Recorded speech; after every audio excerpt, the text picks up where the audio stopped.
Yo mahasiswa sekalian, selamat berjumpa pada seri pembelajaran Hospitality Business Startup. Pada topik kali ini kita akan belajar sama-sama mengenai locavore. Apa itu locavore? Yuk kita simak sama-sama materi berikut ini. Apa itu konsep locavore? Sederhananya begini, locavore itu bisa dipersamakan dengan herbivore atau herbivore dan carnivore. Kalau herbivore itu adalah orang yang memilih untuk makan daun-daunan atau sayur-sayuran.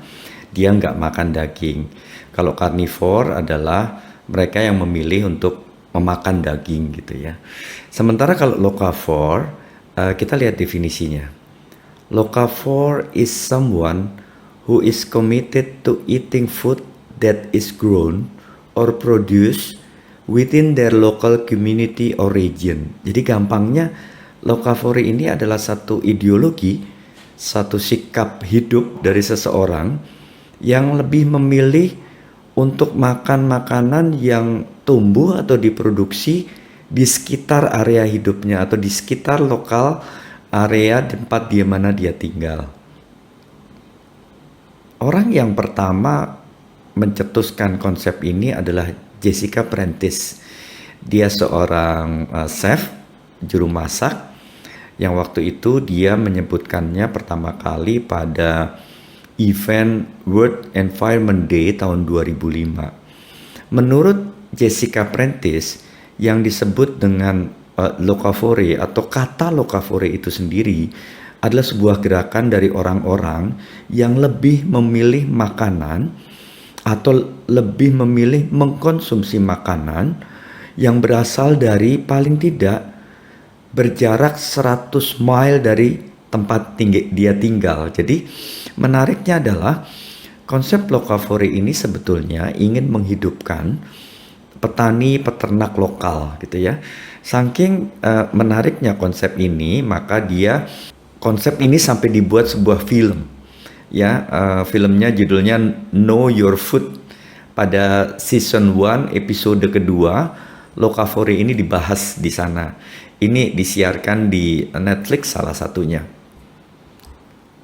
Pertama kali Jessica Prentice ini mempromosikan tentang locavore pada World Environment Day 2005.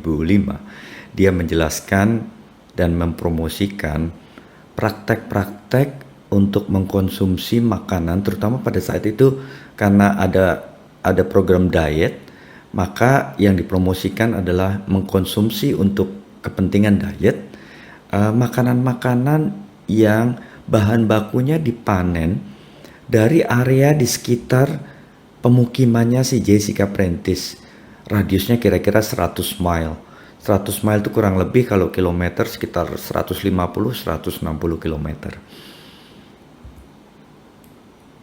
Selanjutnya definisi dari locavore ini semakin dipertajam, terutama pada kata lokal, di mana lokal ini parameternya adalah mereka yang memproduksi makanan, baik itu bahan baku berasal dari petani, peternak maupun supplier, itu berjarak 100 mile dari rumahnya. Locavore who live in more remote area sometimes expand their definition. Jadi yang hidup di luar area 100 mile ini juga mendefinisikan dengan cara meluaskan lagi areanya. Di mana area yang tadinya 100 miles menjadi 250 miles. Atau mungkin sekitar 300-an kilometer gitu ya. Dan ini bahan bakunya termasuk daging, ikan, buah, sayur, madu, dan beberapa produksi-produksi makanan. Jadi konsep atau definisi locavore itu sendiri semakin diperluas, tidak hanya jarak, tapi juga bahan-bahan yang digunakan atau dikonsumsi. Selanjutnya kita akan menyimak why locavore.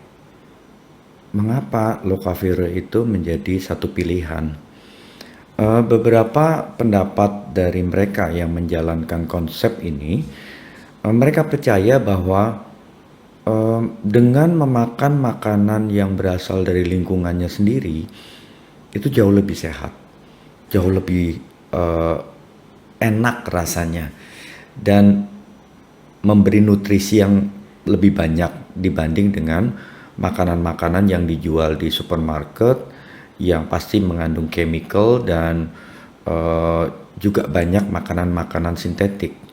Sehingga para lokavore ini memilih untuk menghindari paparan-paparan chemical yang akan membuat tubuhnya menjadi lebih tidak sehat. Mengapa kemudian lokavore ini juga menganggap bahwa memakan makanan lokavore itu jauh lebih baik? Karena mereka jadi membantu usaha-usaha dari petani-petani lokal, usahawan-usahawan atau wirausaha di lokal yang mungkin punya komunitas untuk menyediakan bahan baku lokal. Karena bagaimanapun makanan lokal ini akan membantu mereka untuk bisa mendapatkan manfaat ekonomi. Selain itu juga biasanya makanan lokal lebih banyak mengandung organik dan penanamannya atau pembudidayaannya juga menggunakan metode yang alamiah. Dan juga sebetulnya ada concern bahwa para lokavore ini juga berpikir tentang mengkonsumsi produk-produk lokal untuk mengurangi cemaran-cemaran terhadap udara, terhadap air, dan terhadap tanah. Bagaimana penerapan lokavore di Indonesia? Pemerintah melalui Kementerian Pertanian memiliki program yang disebut dengan diversifikasi pangan lokal sumber karbohidrat non beras 2020 sampai 2024. Sebetulnya program ini untuk merealisasi apa yang disebut dengan swasembada pangan, sehingga tujuan utama dari program pemerintah ini adalah swasembada pangan yang berkelanjutan atau yang disebut dengan sustainable food sufficient. Selain itu juga fungsi dari program ini adalah untuk mensejahterakan petani lokal. Kalau kita pelajari lebih jauh, komoditi prioritas yang menjadi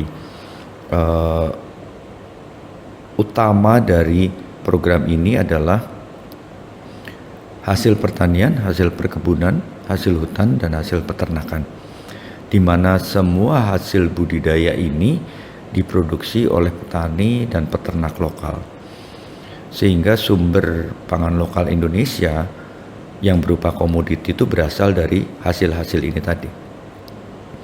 Ada yang menarik yang kita perlu pelajari juga, bahwa Indonesia ini memiliki satu bahan baku makanan utama, yaitu beras. Sehingga seringkali kalau masyarakat Indonesia bilang belum makan nasi berarti belum makan gitu ya. Meskipun sebetulnya di Indonesia ini kaya akan bahan-bahan karbohidrat pengganti beras. Banyak yang kemudian muncul sebagai bahan-bahan pengganti beras seperti jagung, singkong, kentang, talas, sagu, dan bahkan yang terakhir ada yang disebut dengan sorghum. Jadi pengolahan sorghum sebagai pengganti beras, dan itu dibentuk seperti nasi gitu ya. Nah, lebih lanjut lagi, penerapan lokavore pada restoran-restoran di Indonesia sebetulnya sudah ada. Hanya saja mereka belum menggunakan konsep ini secara lebih fokus. Kalau kita lihat, kita mengenal rumah makan atau restoran lembur kuring, di mana menu-menu yang tersaji itu biasanya berasal dari lingkungan sekitar restoran itu. Restoran lembur kuring ini awalnya berdiri sebagai sebuah restoran atau rumah makan yang menyajikan menu-menu makanan Sunda, yaitu yang sayur-sayuran, ikan gitu, yang biasanya memang dipasok oleh pemasok di sekitar warung makan itu. Di Madiun juga kita kenal warung makan atau tempat makan namanya Pecel Madiun. Kemudian ini berkembang di seluruh Indonesia, tapi awal mulanya di Madiun, yaitu sebuah warung makan untuk menampung hasil-hasil bumi dari petani-petani lokal di Madiun. Nah, bagaimana pengembangan Lokavor bagi peluang bisnis di Indonesia? Seperti kita ketahui bahwa basic kuliner yang ada sekarang ini banyak dari makanan-makanan tradisional atau camilan-camilan tradisional. Terbukti juga dengan data dari Badan Pusat Statistik tahun 2020, dari 10 provinsi ini merupakan penghasil usaha kuliner terbanyak, mulai dari DKI sampai daerah istimewa Yogyakarta. Kalau kita lihat dari data ini, DKI saja muncul 5.159 pengusaha kuliner lokal di sekitar DKI Jakarta. Sepertinya makanan tradisional ini menjadi peluang bisnis yang menarik, sehingga perlu mungkin kita pelajari lebih dalam lagi bagaimana pengembangan bisnis makanan tradisional di Indonesia. Demikian mahasiswa sekalian pembelajaran kita tentang Lokavor. Terima kasih dan semoga bermanfaat.